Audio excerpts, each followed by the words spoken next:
ಅವು ತಿಂದು ಮಿಕ್ಕಿದ್ ನಮ್ಗೆ ಸಿಗ್ತವೆ. ಲೇಬಲ್ ಇಲ್ಲ ಅಂದ್ರೆ ಏನ್ ಮಾಡಕ್ಕೋಗಲ್ಲ, ಅನುಭವಿಸ್ಬೇಕಷ್ಟೇ.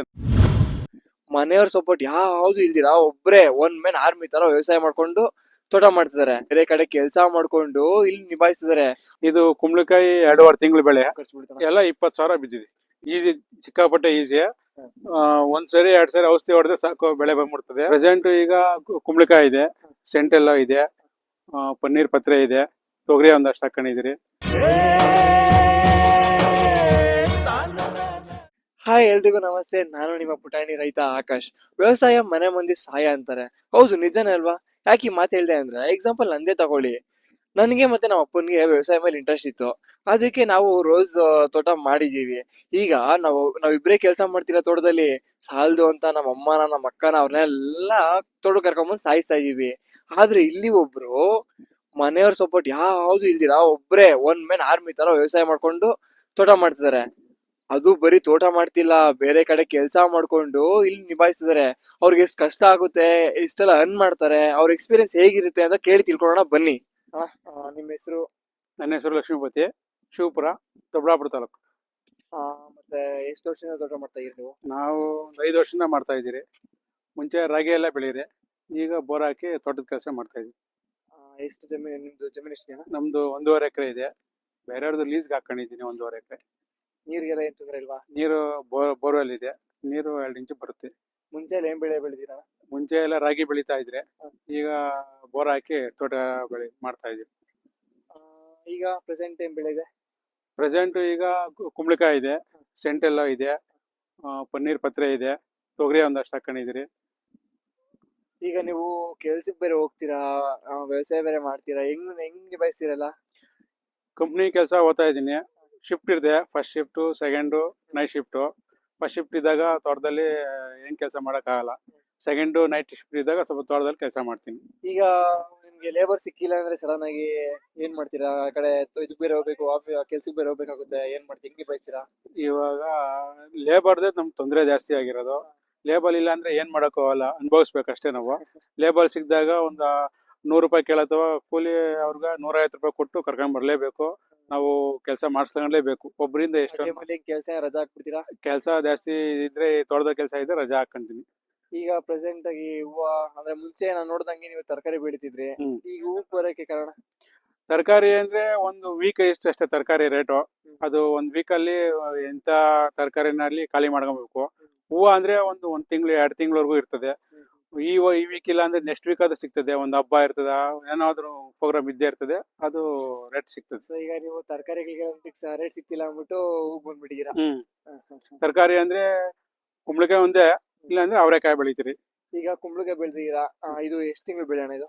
ಇದು ಕುಂಬಳಕಾಯಿ 2.5 ತಿಂಗಳು ಬೆಳೆ. ಒಂದು 3 ತಿಂಗಳೊಳಗಡೆ, 15 ದಿನ ಒಳಗಡೆ ಅದು ಇರುತ್ತೆ, ಕಾಪಾಡ್ಕೊಬಹುದು. ಒಂದು ಕಾಯಿ ಸೈಜ್ ಎಷ್ಟು ಕೆಪಾಸಿಟಿ ಬರುತ್ತೆ ಅಂದ್ರೆ ಎಷ್ಟು ಗಾತ್ರ ಸೈಜ್? ಒಂದು ಕಾಯಿ 3.5 kg ಇಂದ 5 kg ಗಂಟೆ ಬರುತ್ತೆ. Maximum 3.5 kg. ಮಾರ್ಕೆಟ್ ಅಲ್ಲಿ ಯಾವ್ದು ಜಾಸ್ತಿ ಡಿಮ್ಯಾಂಡ್ ಇರೋದು, ಬೆಲೆ ಹಾಕೊಡೋದು? 3.5 kg ಮಿನಿಮಮ್. ಸಾಕು, ಅಷ್ಟಿದೆ. ಜಾಸ್ತಿ ದೊಡ್ಡದಂದ್ರೆ ಜಾಸ್ತಿ ಬಲ್ತೋಗ್ಬಿಡ್ತದೆ ಅಂದ್ಬಿಟ್ಟು ಅದು ಇದ್ ಮಾಡ್ತಾರೆ. ಸೊ ಈಗ ಈ ಜಮೀನಲ್ಲಿ ಇವರು ಕುಂಬಳಕಾಯಿ ಬೆಳೆದಿದ್ದಾರೆ, ನೋಡ್ತಾ ಇರ್ಬೋದು. ಆಲ್ರೆಡಿ ಲೋಡ್ ಮಾಡ್ತಿದ್ದಾರೆ ಕಿತ್ಬಿಟ್ಟು. ಇದ್ರ ಬೆಳಿಬೇಕು, ಇದು ಬೆಳೆಯಕ್ಕೆ ಇದು ಕೆಲಸ ಈಸಿ ಇದೆಯಾ, ಇಲ್ಲ ತುಂಬಾ ಕಷ್ಟನಾ ಇದು? ಇದಕ್ಕೂ ಏನಾದ್ರು ಔಷಧಿ ಹೊಡಿಬೇಕಾ, ಮತ್ತೆ ಎಷ್ಟು ಲಾಗೋಡು ಗೊಬ್ಬರ ಏನಾದ್ರು ಯೂಸ್ ಮಾಡ್ತಾರಾ? ಪ್ರತಿಯೊಂದು ಕೇಳಿ ತಿಳ್ಕೊಳ್ಳೋಣ. ಹಂಗೆ ಮಾರ್ಕೆಟ್ ಅಲ್ಲಿ ಇದಕ್ಕೆ ಡಿಮ್ಯಾಂಡ್ ಇದೆಯಾ ಇಲ್ವಾ, ಮತ್ತೆ ಸೈಜ್ ಅಲ್ಲಿ ಎಷ್ಟು ದಪ್ಪ ಬರುತ್ತೆ, ಅದನ್ನೆಲ್ಲ ಹೆಂಗ್ ನಿಭಾಯಿಸ್ತಾರೆ, ಪ್ರತಿಯೊಂದು ಕೇಳಿ ತಿಳ್ಕೊಳ್ಳೋಣ. ಅಣ್ಣ, ಇದು ಕುಂಬಳಕಾಯಿ ಬಂದು ಎಷ್ಟು ತಿಂಗಳು ಬೆಳೆ? ಇದು 2.5 ತಿಂಗಳ ಬೆಳೆ. ಎಷ್ಟು ತಿಂಗಳಿಗೆ ಸ್ಯಾಂಪಲ್ ಕಾಯಿ ಸ್ಟಾರ್ಟ್ ಆಗ್ತವೆ? 2.5 ತಿಂಗಳಿಗೆ ಕಟಾವ್ ಬರುತ್ತೆ. ಅಂದ್ರೆ ಎಷ್ಟು ತಿಂಗಳು ಇರುತ್ತೆ? ಒಂದು 15 ದಿವಸ ಹೆಚ್ಚಾಗಿರುತ್ತೆ. 3 ತಿಂಗಳು ಇರುತ್ತೆ. 3 ತಿಂಗಳು ಫುಲ್ ಇರುತ್ತೆ. ಮತ್ತೆ ಈಗ ಇದು ಬೆಳೆಯಕ್ಕೆ ಏನು ಸ್ವಲ್ಪ ಕಷ್ಟನಾ ಇಲ್ಲ ಈಸಿನಾ? ಏನಿಲ್ಲ, ಈಸಿ, ಸಿಕ್ಕಾಪಟ್ಟೆ ಈಸಿ. ಒಂದ್ಸರಿ 2 ಸರಿ ಔಷಧಿ ಹೊಡೆದ್ರೆ ಸಾಕು, ಬೆಳೆ ಬಂದ್ಬಿಡ್ತದೆ. ಔಷಧಿ ಹೊಡಿಬೇಕಂದ್ರೆ ಯಾವ ತರ ಔಷಧಿ ಇದಕ್ಕೆ? ಬೂಜಿ ಜಾಸ್ತಿ ಬೀಳ್ತವೆ, ಅದಕ್ಕೆ 1 ಕೋಟ ಔಷಧಿ ಹೊಡ್ಕೊಂಡ್ರೆ ಸಾಕು, ಇನ್ನೇನ್ ತೊಂದ್ರೆ ಇಲ್ಲ. ಬೂಜಿ ಅಂದ್ರೆ ಕಾಯಿ ಬರೋದು? ಕಾಯಿ ಬರೋದು. ಹೂವ ಪ್ಲಸ್ ಪಿಂದೆ ಆಗುವಾಗ ಒಂದು ಕೋಟ ಔಷಧಿ ಹೊಡೆದ್ರೆ ಸಾಕು, ಕಂಟ್ರೋಲ್ ಬಂದ್ಬಿಡುತ್ತೆ. ಇದು ಲಾಗೋಡಿನ ಕೊಡ್ತೀರಿ ಇದಕ್ಕೆ? ಬೇವಿನ ಹಿಂಡಿ, ಹೊಂಗೆ ಹಿಂಡಿ ಎಲ್ಲ 10-26 ಲಾಗೋಡ್ ಕೊಟ್ಟು ಬುಡಕ ಯಾರಾಗ್ಬೇಕು.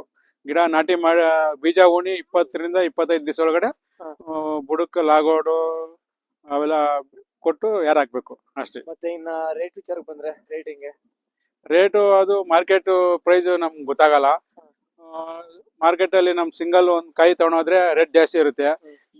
ಬೇರೆ ಎಲ್ಲ ಒಂದೇ ಸರಿ ಬಂದ್ಬಿಟ್ಟಂದ್ರೆ ಡೌನ್ ಆಗುತ್ತೆ.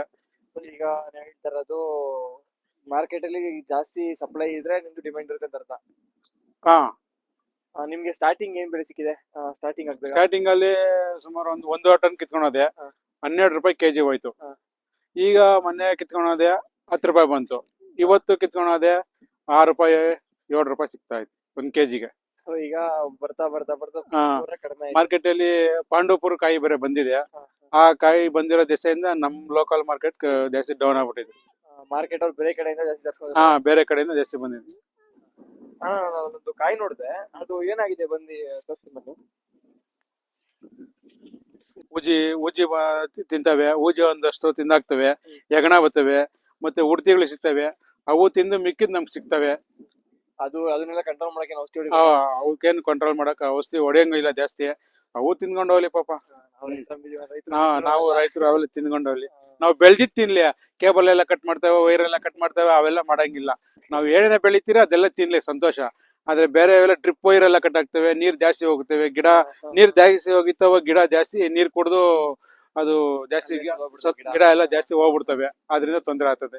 ಅವು ತಿನ್ಲಿ, ನೀವು ನಿಮ್ಗೂ ಹಾ. ತಿನ್ನಕ್ಕೆ ಅಷ್ಟೇ. ನಾವು ಬೆಳ್ದಿದ್ ತಿನ್ಲಿ. ಆದ್ರೆ ನಾವು ಡ್ರಿಪ್ ವೈರು ತೂತಿಕ್ತೇವೆ ನೀರ್ಗಂತ, ಅದು ಜಾಸ್ತಿ ನೀರ್ ಹೋಗ್ಬಿಟ್ಟು ನಾವು ನೋಡ್ಕೊಳಕಲ್ಲ. ಸೊ ಈಗ ಇದು ಬೈಲ್ ಎಷ್ಟಿದೆಯಣ್ಣ? ಕುಂಬಳಕಾಯಿ ಹಾಕಿರೋ ಬೈಲು 1 ಎಕರೆ. 1 ಎಕರೆ ಇದೆಯಾ? ಅಂದಾಜಿಗೆ 1 ಎಕರೆಯಲ್ಲಿ ಎಷ್ಟು ಸಂಪಾದನೆ ಮಾಡೋಣ? ಈಗ ಕುಂಬಳಕಾಯಿ ಹಾಕಿದಿರಲ್ಲ, ನಿಮ್ ಎಕ್ಸ್ಪೀರಿಯನ್ಸ್ ಆಗಿದೆಯಲ್ಲ, 1 ಎಕರೆಗೆ ಅಂದಾಜು ಅಂದ್ರೆ ಎಷ್ಟು ಮಾಡಿರ್ಬೋದು? ಈಗ ಸದ್ಯಕ್ಕ 9 ಟನ್ ಸಿಕ್ಕದೆ. ಹಾ. 9 ಟನ್ಗೆ ಅಂದ್ರೆ ಒಂದು 5 ಟನ್ 10 ರೂಪಾಯಿ ದರ ಹೋಗಿದೆ. 2 ಟನ್ 12 ರೂಪಾಯಿ ದರ ಹೋಗಿದೆ. ಇನ್ ಮಿಕ್ಕಿದ್ದೆಲ್ಲ 6 ರೂಪಾಯಿ 7 ರೂಪಾಯಿ ಸಿಕ್ಕಿದೆ. ಇನ್ನ ಒಂದು 1 ಟನ್ ಇದೆ. ಅದು 1 ಎಕರೆಗ ಇವಾಗ ಸ್ವಲ್ಪ ಇದೆ. ಅದು ರೇಟ್ ನಾವು ಹೇಳಕ್ಕಾಗಲ್ಲ ಇಷ್ಟೇ ಸಿಗ್ತದೆ ಅಂತ. ಡಿಪೆಂಡ್ಸ್. ಅದು ಮಾರ್ಕೆಟ್ ಅಲ್ಲಿ ಡಿಮ್ಯಾಂಡ್ ಕಡಿಮೆ ಇದ್ರೆ ಜಾಸ್ತಿ ರೇಟ್ ಹೋಗುತ್ತೆ.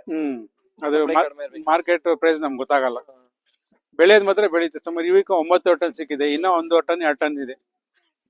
ಈಗ ನೀವು ಟೋಟಲ್ ಆಗಿ ಇದಕ್ಕೆ ಎಷ್ಟು ಬಂಡವಾಳ ಹಾಕಿದೀರಾ? ಏನೇನಕ್ಕೆ ಖರ್ಚಾಗಿದೆ ಅಣ್ಣ? 2 ಸರಿ 5 ನೇಗ್ಲು ಹಾಕ್ಸಿದೀನಿ. ಹಾ. ಕಲ್ಟಿವೇಟರ್ 1 ಸರಿ, ಹಾ. ರೋಟ್ರಿ 1 ಸರಿ. ಇಷ್ಟು ಮತ್ತೆ ಇದು ಬಿತ್ತನೆ ಬೀಜ ಬಿತ್ತನೆ ಬೀಜ ಎಲ್ಲ ನಮ್ ಡಿ ಕ್ರಾಸ್ ಅಲ್ಲೇ ಸಿಕ್ತು. ಹಾ. ಅಲ್ಲ 6 ಪ್ಯಾಕೆಟ್ 1 ಎಕರೆಗ 6 ಪ್ಯಾಕೆಟ್ ತಂದೆ. 4 ಪ್ಯಾಕೆಟ್ ಬೀಜನೇ ಉಣ್ದೆ. ಹಾ. ಬೀಜ ನಾಟಿ ಮಾಡ್ದೆ. ಹಾ. ಇನ್ 2 ಪ್ಯಾಕೆಟ್ ನರ್ಸರಿ ಕೊಟ್ಟೆ. ಬೀಜ ಸ್ವೀಟ್ ಜಾಸ್ತಿ ಇರುತ್ತೆ. ಸೀಮೆ ಅವೆಲ್ಲ ಬಂದು ಬೀಜ ತಿಂದ್ಬಿಡ್ತವೆ. ಹೆಗಣ ಉಡ್ತಿ ಅವೆಲ್ಲ ಇರ್ತವೆ, ಬೀಜ ತಿಂದ್ಬಿಡ್ತವೆ ಅಂದ್ಬಿಟ್ಟು ನಾನು 2 ಪಟ್ನ ನರ್ಸರಿಯಾಗ ಸಸಿ ಬಿಟ್ಟು ಸಸಿ ತಂದ್ಬಿಟ್ಟು ಇದಕ್ಕೆ ಮ್ಯಾಚ್ ಆಗ್ಲಿ ಅಂದ್ಬಿಟ್ಟು ಕರೆಕ್ಟ್ ಹೋಗಿರುತ್ತ ನಾ ಸಸಿ ಮಾಡಿದೆ. ಈಗ ಒಂದ್ ಗಿಡಕ್ಕೆ ಇನ್ನೊಂದ್ ಗಿಡಕ್ಕೆ ಎಷ್ಟು ಡಿಸ್ಟೆನ್ಸ್ ಇರ್ಬೇಕು? 2.5 ಇಂದ 3 ಅಡಿ. 2.5 ಇಂದ 3 ಅಡಿ. ಗಿಡದಿಂದ ಗಿಡ 2.5 3 ಅಡಿ. ಹಾ. ಸಾಲಿಂದ ಸಾಲ್ಗ 7.5 ಅಡಿ ಇಕ್ಕಿದೀನಿ. ಸೊ ನೋಡಿ, 7.5 ಅಡಿ ಅಷ್ಟು ಉಣಿದ್ರು ಎಲ್ಲ ಸಾಲೇ ಇಲ್ಲ, ಎಲ್ಲ ಮ್ಯಾಚ್ ಆಗ್ಬಿಟ್ಟಿದೆ ನೋಡಿ. ಮತ್ತೆ ಈಗ ಅಣ್ಣ ನಿಮ್ಗೆ ರೌಂಡ್ ಆಫ್ ಈಗ ಎಷ್ಟು 1 ಎಕರೆಗೆ ಎಷ್ಟು ಬಂಡವಾಳ ಬೀಳ್ತಣ? ಈಗ ಬಿತ್ತನೆ ಬೀಜಕ್ಕಾಗ್ಲಿ, ಮತ್ತೆ ಲೇಬರ್ಸ್ಗಾಗ್ಲಿ, ಮತ್ತೆ ಇದಕ್ಕೆ ಇನ್ನ ಔಷಧಿಗೆ, ಲಾಗೋಡ್ಗೆ, ಅದಕ್ಕೆಲ್ಲ ಎಷ್ಟು ಖರ್ಚು ಬೀಳ್ತಣ? ಎಲ್ಲ 20,000 ಬಿದ್ದಿದೆ. 20,000 1 ಎಕರೆಗೆ? 1 ಎಕರೆಗೆ 20,000.